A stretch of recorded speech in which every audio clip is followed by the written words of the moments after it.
तो इस वीडियो में हम बात करने वाले हैं डॉट कॉम बबल की, डॉट कॉम बबल क्रैश की, क्योंकि ये वीडियो मोस्टली अमेरिकन बैकग्राउंड के कॉन्टेक्स्ट में होने वाली है। तो आप अपने दिमाग में अमेरिका का बैकग्राउंड सेट कर सकते हो। एंड हम डॉट कॉम क्रैश की बात करने वाले हैं इस बुक के बेसिस पर। बेसिकली हम डॉट कॉम क्रैश की बात करने वाले हैं पीटर थिल के पॉइंट ऑफ व्यू से।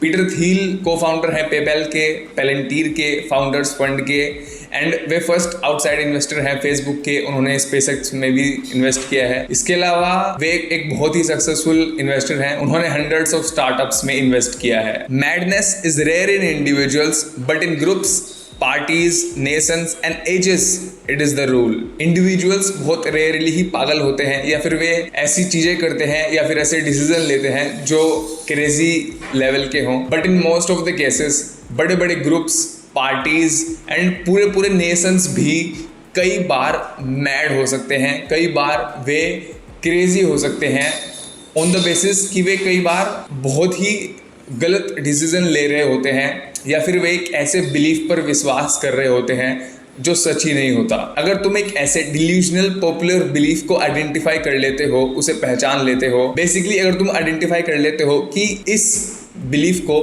ये जो लोग मान रहे हैं कि ये सच है या ये सही है एंड इसे फॉलो कर रहे हैं, अगर तुम उसे पहचान लेते हो, आइडेंटिफाई कर लेते हो कि भाई ये तो एक्चुअल में गलत है, तो तुम्हें उसके नीचे का सच और झूठ पता लग जाता है। एंड वही कहलाता है द कॉन्ट्रेरियन ट्रुथ। ये एक बहुत ही बेसिक चीज है कि कंपनीज एग्जिस्ट करती हैं पैसा बनाने के लिए, ना कि पैसा गंवाने के लिए या पैसा जलाने के लिए, राइट। बट ये उस टाइम पर बेसिकली लेट 1990s में ये बिल्कुल भी ऑब्वियस नहीं था। उस टाइम की कंपनीज जो बड़े बड़े लॉसेस करते थे, वे उन्हें ये कह के जस्टिफाई करते थे कि ये तो एक्चुअल में इन्वेस्टमेंट है एक बड़े और एक बेटर फ्यूचर में। और उस टाइम की नई इकोनॉमी पेज व्यूज को बेसिकली तुम्हारी साइट पर कितने व्यूज आए, कितने लोगों ने विजिट किया, उस टाइम के लोग इस चीज को ज्यादा अथॉरिटेटिव मानते थे, ज्यादा स्ट्रॉन्ग फाइनेंशियल मैट्रिक मानते थे एज कंपेयर टू प्रॉफिट।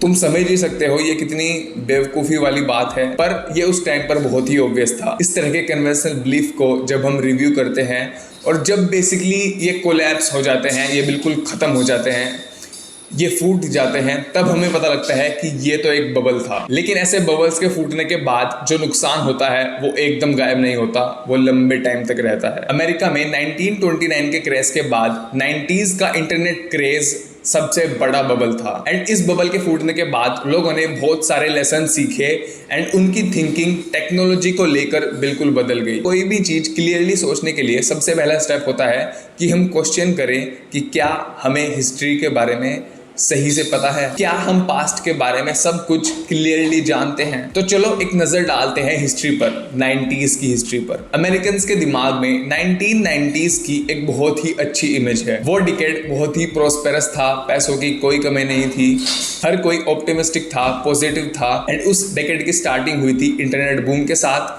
और उस डेकेड का एंड हुआ इंटरनेट बर्स्ट के साथ। स्टार्टिंग में सिलिकॉन वैली बहुत ही स्लो ग्रो कर रही थी और जापान सेमीकंडक्टर में महारत हासिल कर रहा था। अभी तक इंटरनेट पूरी तरह से नहीं आया था कि 1992 तक इंटरनेट का कमर्शियल यूज रेस्ट्रिक्टेड था। एंड इसकी एक वजह यह भी थी क्योंकि उस टाइम पर कोई अच्छा यूजर फ्रेंडली वेब ब्राउजर ही नहीं था। अब पीटर थिल यहाँ पे कहते हैं कि जब 1985 में वे स्टैनफोर्ड में गए थे, उस टाइम पर इकोनॉमिक्स ज्यादा पॉपुलर कोर्स था as compared to computer science. And पूरे कैंपस में जो टेक सेक्टर था वो बहुत ही अलग थलग था। फिर इंटरनेट ने ये सब कुछ बदल के रख दिया। 1993 में ऑफिशियली मोज़ैक ब्राउजर रिलीज हुआ, जिससे नॉर्मल लोग भी ऑनलाइन आने लगे। फिर मोज़ैक नेटस्केप में कन्वर्ट हो गया और 1994 में उसने अपना नेविगेटर लॉन्च किया। इसने 20% ब्राउजर मार्केट से स्टार्ट किया था और सिर्फ एक साल के अंदर ही इसने 80% मार्केट शेयर कैप्चर कर लिया। फिर नेटस्केप ने 1995 में अपना आईपीओ निकाल दिया,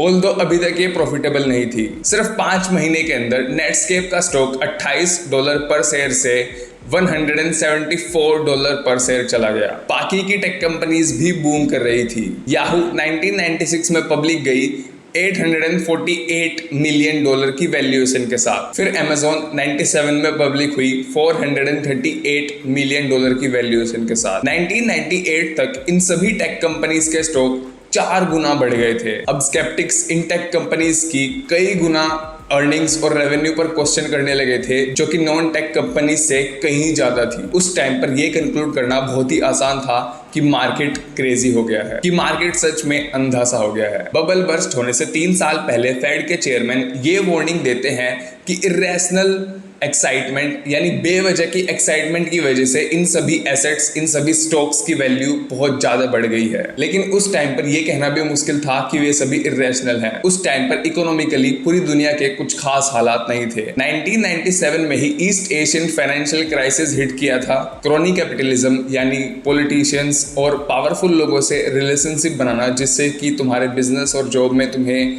सक्सेस मिले, जो कि इंडिया में बहुत कॉमन है। क्रोनी कैपिटलिज्म और मैसिव फॉरेन डेट की वजह से थाई, इंडोनेशियन और साउथ कोरियन इकोनॉमीज अपने घुटनों पर आ गई थी। और फिर 1998 में रसिया में रूबल क्राइसिस आया। अपने बढ़ते फिस्कल डेफिसिट्स की वजह से रसिया को अपनी करेंसी डीवैल्यू करनी पड़ी और उसने फॉरेन डेट में डिफॉल्ट कर दिया। अमेरिकन इन्वेस्टर्स इस बात को लेकर नर्वस थे कि ऐसा कैसे हो सकता है कि एक देश के पास पैसे नहीं है लेकिन 10,000 न्यूक्स हैं। सिर्फ कुछ ही दिनों में डो जोन्स इंडस्ट्रियल एवरेज 10% से नीचे गिर गया। अब लोग सच में चिंता करने लगे थे। रूबल क्राइसिस की वजह से एक चेन रिएक्शन स्टार्ट हुआ, जिसने long term capital management LTCM, US का एक बहुत ही बड़ा हेज फंड, उसने $4 बिलियन गवा दिए। एंड फिर बाद में उसके पास $100 बिलियन लाइबिलिटीज में थे। उस टाइम यूरोप भी कुछ खास अच्छा नहीं कर रहा था। ये .com बबल जो 1998 में स्टार्ट हुआ था, वो ऐसी दुनिया थी जहां पर कुछ भी काम नहीं कर रहा था और उस टाइम की इकोनॉमीज ग्लोबलाइजेशन के चैलेंजेस भी हैंडल नहीं कर सकती थी। तो ऐसे टाइम पे डेफिनेटली किसी मिरेकल की जरूरत थी। एंड उस टाइम पर इंटरनेट ही इकलौता आगे बढ़ने का रास्ता दिख रहा था। .com बबल इंटेंस था बट शॉर्ट था। 18 महीनों की इंसैनिटी और पागलपन। सितंबर 1998 से लेके मार्च 2000 तक ये सिलिकॉन वैली का गोल्ड रश था। हर जगह पैसे थे और एक्साइटमेंट की कोई कमी नहीं थी। एंड ऑफन स्केची पीपल इसे चेज कर रहे थे। हर हफ्ते दर्जनों स्टार्टअप्स बार्स में ये कम्पीट करते कि कौन सबसे लेविश पार्टी देगा। और फिर बाद में ये पेपर मिलियनेयर्स अपने बिल्स को अपने स्टार्टअप के स्टॉक से पे करने का ट्राई करते। एंड कई बार वे ऐसा करने में सक्सेसफुल भी रहते। बहुत सारे लोगों ने अपनी अच्छी खासी जॉब छोड़कर या तो अपना खुद का स्टार्टअप फाउंड कर लिया या फिर कोई स्टार्टअप ज्वाइन कर लिया। अब पीटर थिल यहाँ पर एक बंदे की बात बताते हैं जो 40 साल का एक ग्रेजुएट स्टूडेंट था और वो एक साथ 6 कंपनीज चला रहा था। यूजुअली एक 40 साल का ग्रेजुएट स्टूडेंट होना वियर्ड है। आमतौर पर ये इंसेन है कि तुम एक साथ आधा दर्जन कंपनीज चला रहे हो, पर उस टाइम पर लोग इसे भी एक विनिंग कॉम्बिनेशन मान रहे थे। हर किसी को ये पता चल जाना चाहिए था कि ये बबल अनसस्टेनेबल है। उस टाइम की जो मोस्ट सक्सेसफुल कंपनीज थी वे सॉर्ट ऑफ एक एंटायर बिजनेस मॉडल को एम्ब्रेस करती थी, जहां पर जैसे जैसे वे ग्रो करते वैसे वैसे वे पैसे गवा रहे थे और पैसे जला रहे थे। But it's hard to blame people for dancing when the music was playing. जब बेस के साथ लाउड म्यूजिक चल रहा हो और लोग उस पर नाच रहे हों तो उन्हें ब्लेम करना मुश्किल होता है। उस टाइम पर इरेशनैलिटी भी रैशनल लग रही थी। अगर तुम्हारी कंपनी के नाम के आगे .com लगा हो, जिससे कि तुम्हारी वैल्यू ओवरनाइट डबल हो जा रही थी। PayPal mania. अब यहाँ पर पीटर थिल अपने स्टार्टअप की कहानी बताते हैं। 1999 में पीटर थिल जब पेपैल चला रहे थे तब वे हमेशा डरे रहते थे। He was scared out of his wits। तब वे कई बार डर जाते, कई बार चिंता करते। इसलिए नहीं कि वे अपनी कंपनी में बिलीव नहीं करते थे, पर इसलिए कि उस टाइम पर हर कोई सिलिकॉन वैली में किसी भी चीज पर बिलीव करने को तैयार था। तुम जिधर भी देखो लोग अपनी कंपनी स्टार्ट कर रहे थे और कंपनीज को फ्लिप कर रहे थे बहुत ही कैजुअल वे में। पीटर थिल का एक जानने वाला बंदा उन्हें कहता है कि किस तरह उसने अपनी लिविंग रूम से ही IPO निकालने की प्लानिंग कर ली थी, वो भी अपनी कंपनी स्टार्ट करने से पहले। एंड उसे ये बिल्कुल भी अजीब नहीं लग रहा था। ऐसे एनवायरनमेंट में अगर तुम नॉर्मल बिहेव करते हो तो तुम अजीब लगोगे। वे कहते हैं कि एटलीस्ट पेपैल का एक ग्रैंड मिशन था। वे एक नई इंटरनेट करेंसी क्रिएट करना चाहते थे जो कि US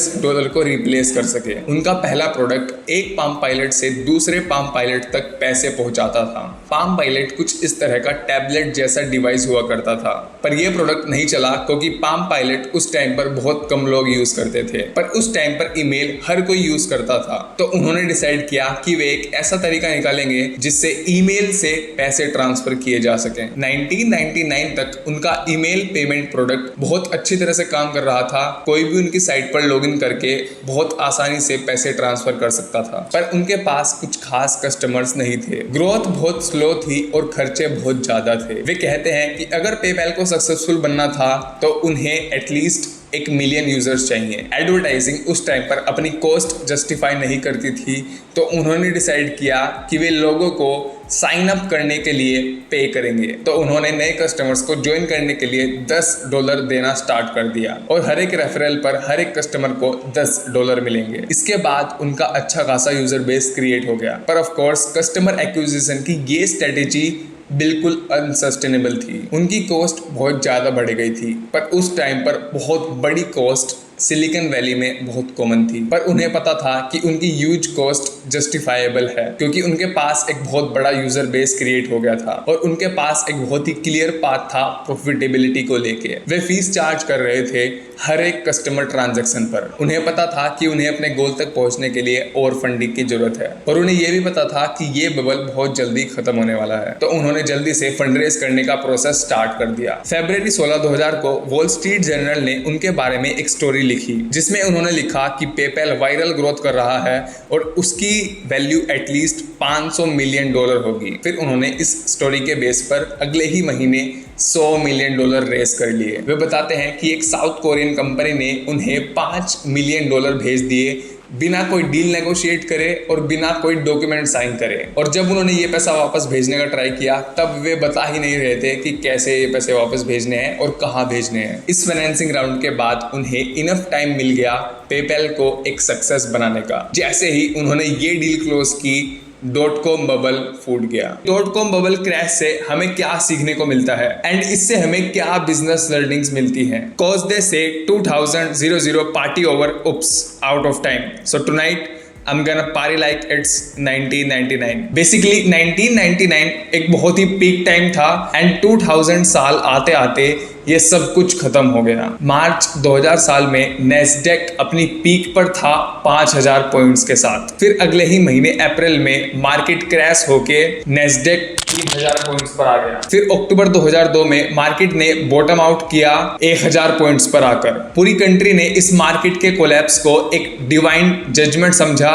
लोगों ने ये मान लिया था कि ऐसा तो होना ही था। 1999 की इस अबेंडेंस की एरा को लालच की एरा ऑफ ग्रीड का नाम दे दिया गया। बेसिकली इसे अबेंडेंस की एरा इसलिए कहा जाता है क्योंकि इस टाइम पर हर जगह पैसा ही पैसा था। जिस भी कंपनी के नाम के आगे .com लग जा रहा था, ओवरनाइट रातों रात उसकी वैल्यू डबल हो जा रही थी। बेसिकली उस कंपनी की वैल्यूएशन डबल हो जा रही थी। हर जगह इन्वेस्टर्स में एक्साइटमेंट ही एक्साइटमेंट थी। फिर जब ये .com बबल क्रैश हुआ, फिर सबने फ्यूचर को फंडामेंटली इनडेफिनेट मानना स्टार्ट कर दिया, जो कि एक्चुअल में था भी। एंड हर कोई जिसके प्लान्स क्वार्टर में ना होके साल में होते थे उसे एक्सट्रीमिस्ट कहा जाता था। ग्लोबलाइजेशन ने टेक्नोलॉजी को रिप्लेस कर दिया फ्यूचर की होप के लिए। जैसे 90s में माइग्रेशन हुआ था ब्रिक्स से क्लिक्स तक, पर ये तो काम नहीं किया।